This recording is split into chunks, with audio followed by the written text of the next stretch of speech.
सत्संग जी प्रेम से कहना।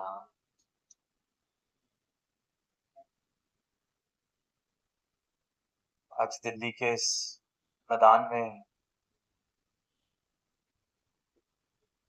ये भव्य नजारा, ये सुंदर रूप बना है और बात करी जा रही है भक्ति की, मानवीय गुणों की। यशोगान किया जा रहा है इस अविनाशी का, इस दातार प्रभु का। आवाज दी जा रही है कि ये जिसे दूर समझा जा रहा है,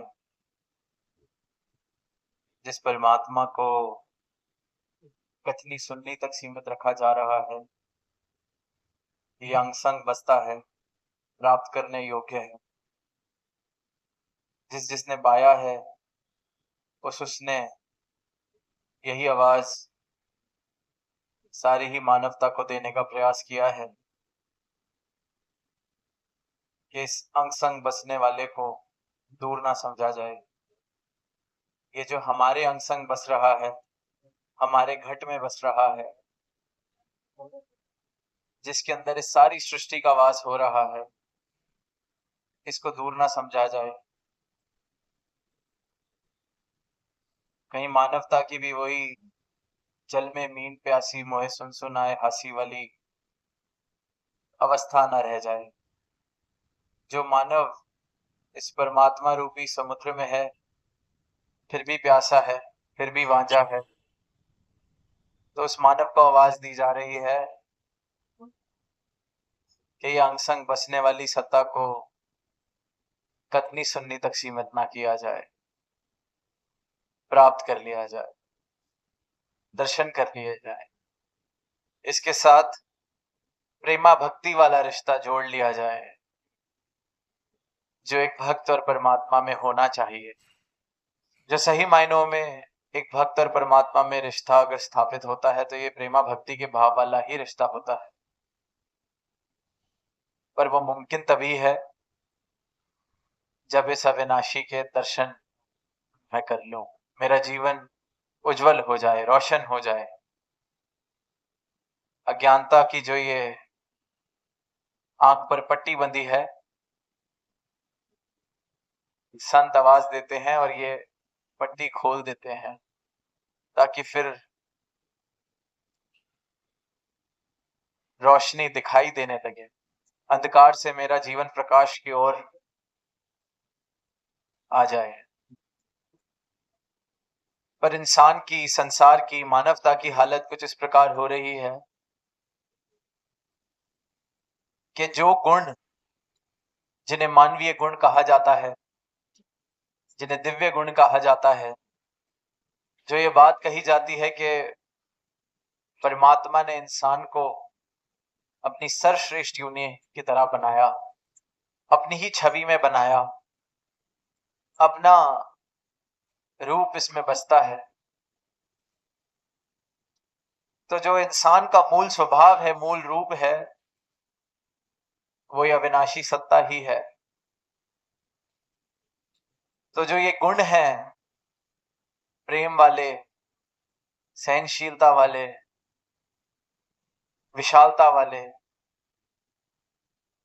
ये गुण जब इस परमात्मा को इंसान प्राप्त कर लेता है तो ये सहज में ही ये गुण जीवन में आ जाते हैं, क्योंकि ये जीवन से कभी दूर होते ही नहीं। ये तो इंसान के वो स्वाभाविक गुण हैं जो इसमें बसते हैं। पर क्योंकि ऊपर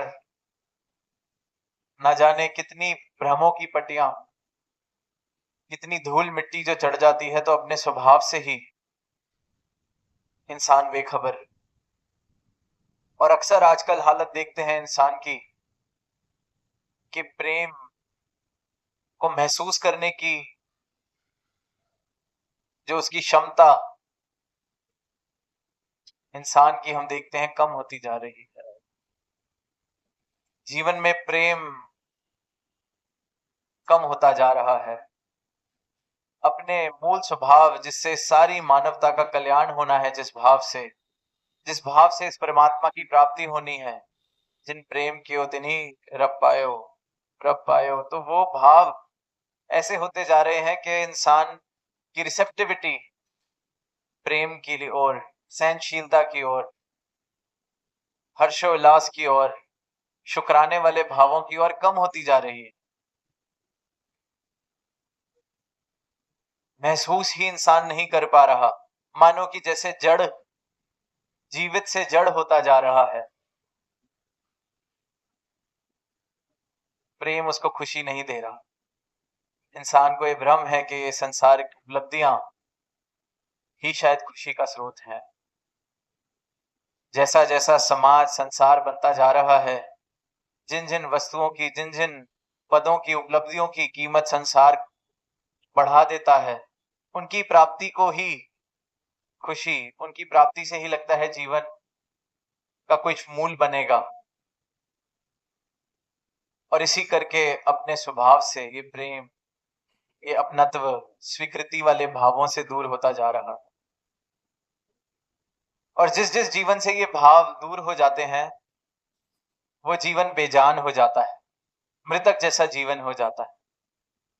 तो जो पंक्तियां आती हैं कि मृतक कहिए नानका जे प्रीत नहीं भगवंत, कि ऐसे जीवन को मृतक कहा जाए, मरा हुआ कहा जाए, अगर इस भगवंत के लिए प्रीत नहीं है।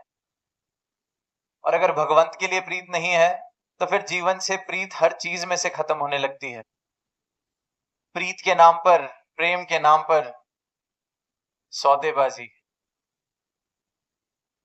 जहां देखते हैं कि किसी जीवन में प्रेम हो, तो वहां संसारिक रूपों में, जिसे दुनिया कहे कि बड़ी कमी है, पर वो कमी महसूस नहीं होती, क्योंकि प्रेम इतना भरपूर।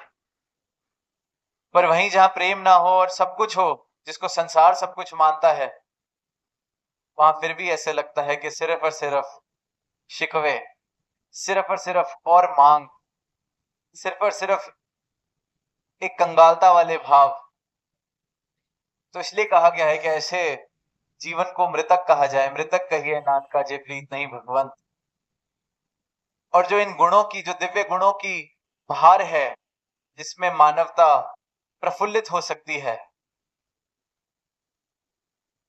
एक सुंदर जीवन के वृक्ष लग सकते हैं इन दिव्य गुणों के बहार के अंदर, इंसान इससे वंचित है। जैसे कि एक पेड़ लगा हो और उसकी जड़ें नाकाम हो जाएं जमीन से पानी खींचने के लिए, तो उस पेड़ को पोषण कैसे मिलेगा? इसी प्रकार इंसान इस प्रकार जड़ होता जा रहा है कि प्रेम, स्वीकृति, खुशहाली, ऐसे भाव, मानो कि प्रेम की रिसेप्टिविटी, जैसे दास ने कहा कि इंसान जो जीवन जी रहा है, जो क्षमता थी उसको जड़ कर बैठा है ऐसे भावों को ग्रहण करने की, ऐसे भावों को महत्वता देने की, ऐसे भावों को महसूस करने की। प्रेम महसूस ही नहीं कर पा रहा है इंसान, तो बाहर कहां से आएगी? शायर ने पंक्तियां कही कि मुझको एहसासे रंग बू ना हुआ, यूं भी अक्सर बाहर आई है। बाहर तो आई, पर मुझे ना रंग का एहसास हुआ, ना खुशबू का एहसास हुआ, अक्सर ऐसे ही बाहर आई। इंसान के साथ भी यही हो रहा है कि ये सदा बाहर परमात्मा, इसकी बाहर कोई मौसम की मोहताज नहीं है कि साल के कुछ समय ये परमात्मा की बाहर आती है। सदा बाहर, हर वक्त, हर पल बाहर ही बाहर।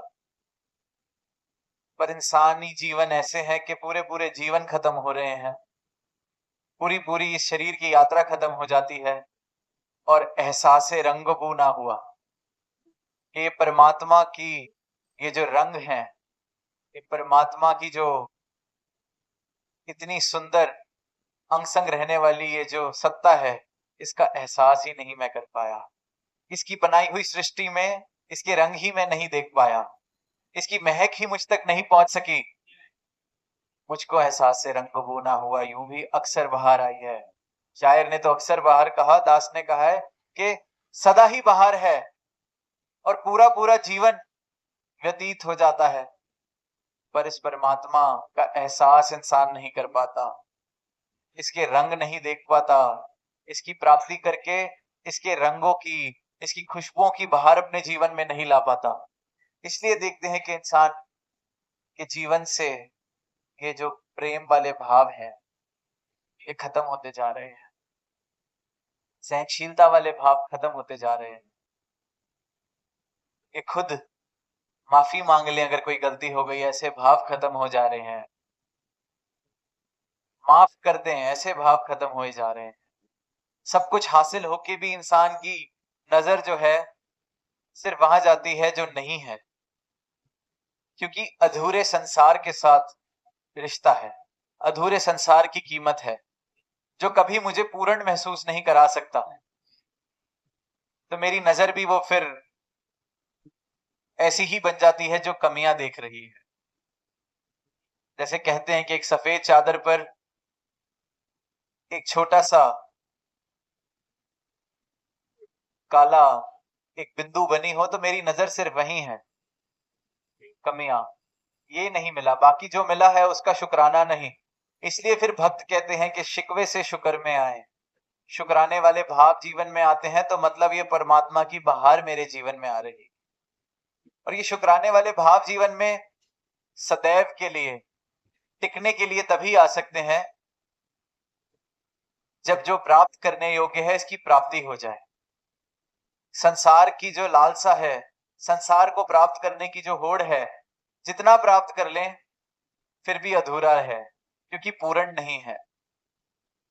पूर्णता सिर्फ और सिर्फ इस पूर्ण में है, इस परमात्मा में है। तो जिसने भी इस पूर्ण को प्राप्त किया है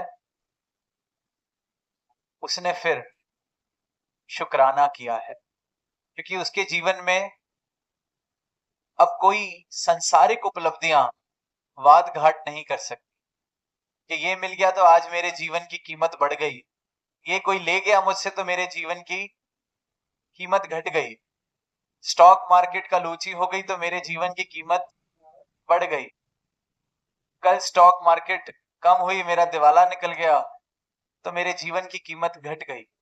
भक्त जो है अपने जीवन की कीमत इन संसारिक उतार चढ़ावों से नहीं लगाता, क्योंकि उसको अपनी सही कीमत, अपना मूल मिल जाता है, ये परमात्मा मिल जाता है।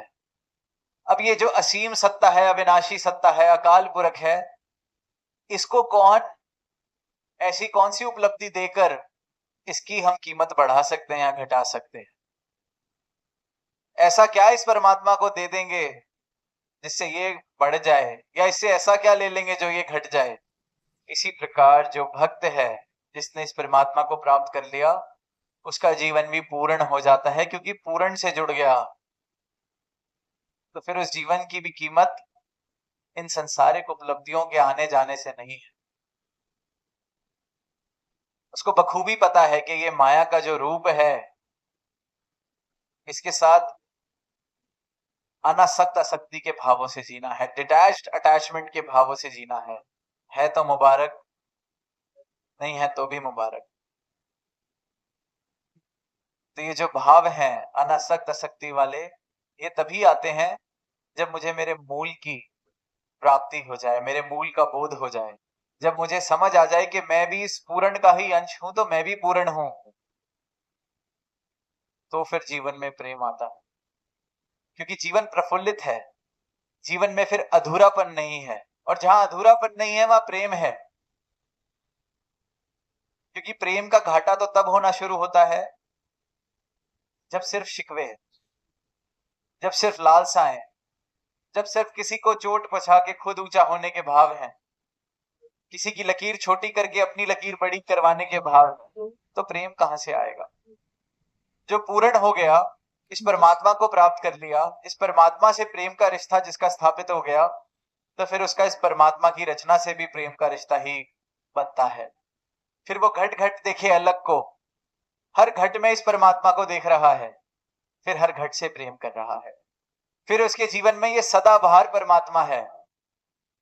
फिर उसकी अवस्था ये नहीं कि मुझको एहसासे रंगो बूना हुआ, फिर तो वो हर जर्रे में, हर पत्ते में इस परमात्मा के रंग देख रहा है, हर जर्रे में, हर पत्ते में इसके दर्शन कर रहा है, इसकी महक देख रहा है, इसकी प्रेम वाली महक, प्रेमा भक्ति वाली महक वाला वो जीवन बन जाता है। तो इस सदाबहार परमात्मा के साथ जुड़ के अपने जीवन में बाहर लाई जा सकती है। और ये तब तक मुमकिन है जब तक ये श्वासें चल रही है। तो जहां संतों ने युगों युगों से यही संदेश, यही आवाज सारी मानवता को दी कि सदा बाहर परमात्मा के दर्शन कर लें, अपने जीवन में बाहर ले आए। क्यों बंजर एक जीवन जिया जा रहा है? ये एक प्रफुल्लित जीवन हो सकता है जहां प्रेम के फूल हों, सहनशीलता के फल हों, एक सुंदर हरा भरा संसार बसे प्रेमा भक्ति के आधार पर।